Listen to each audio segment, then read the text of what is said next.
Hello दोस्तों, राधे राधे। मैं हूँ सोनी जौनपुरिया और मैं एक बहुत ही प्यारा दहेज गीत लेकर आई हूँ। और ये दहेज गीत पड़ेगा शीला अवधि गीत के चैनल पे। मैं तो भूल जाती हूँ नमुआ इनके चैनल। जारल जईबू याग में दहेज के जनती जे जारल जईबू आग में दहेज के पाप नाही करती है बेटी ससुरा में भेज के पाप नाही करती है बेटी। और जनती जे जारल जईबू याग में दहेज के जनती जे जारल जईबू आग में दहेज के पाप नाही करती है बेटी ससुरा में भेज के पाप नाही करती है बेटी। पापा कही कही के रोवत हुई मोरी रनिया। पापा कही कही के रोवत हुई मोरी रनिया। सहत होई मोरी बेटी बड़ी दूर गतिया हो। सहत होई मोरी बेटी बड़ी दूर गतिया हो। याद कई के रोवत होइबू पापा की दुआरिया हो। याद कई के रोवत हो पापा के महलिया हो। माई कही कही के रोवत होइबू मोरी रहनिया।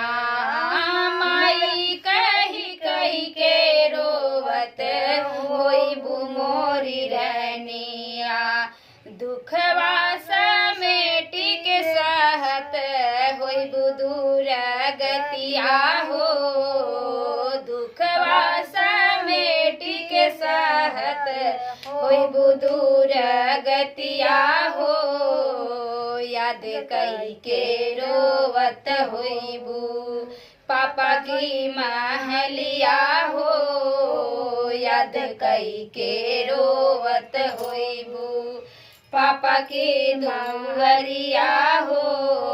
जनती जे जारल जईबू याग में दहेज के जनती जे जारल जईबू याग में दहेज के पाप नाही करती है बेटी ससुरा में भेज के।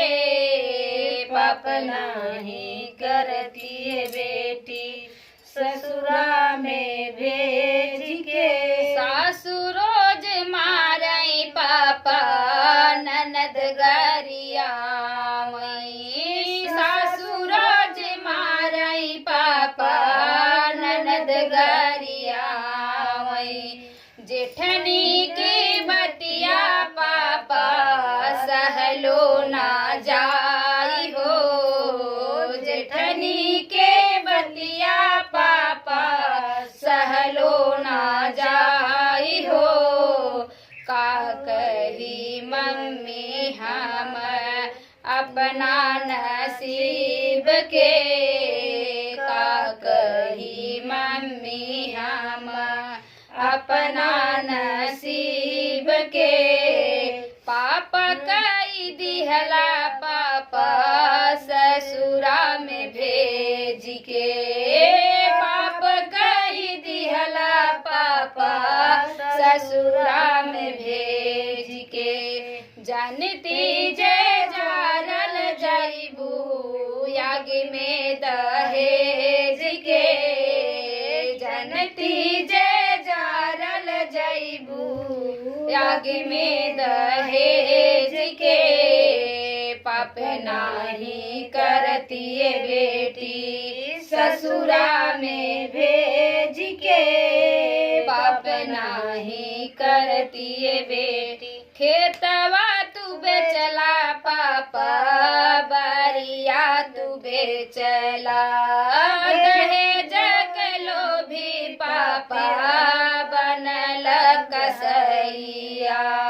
खेतवा तू बेचला पापा बरिया तू बेचला, दहेज के लोभी पापा बनल कसैया। 1 लाख रुपया मांगे गाड़ी बुलेटवा हो, 1 लाख रुपया मांगे गाड़ी बुलेटवा हो। दहेज के कारण पापा जारे मोर शरीरिया हो, दहेज के कारण पापा जाले मोर शरीरिया हो। जनती जे जारल जैबू यागी में दहेज के, जनती जे जारल जैबू यागी में दहेज के। पाप नाही कर दिए बेटी ससुरा में भेज के, पाप नाही कर दिए बेटी ससुरा में भेज के। तो ये दहेज गीत वही समझ पाएंगे जिसके पास बेटी है।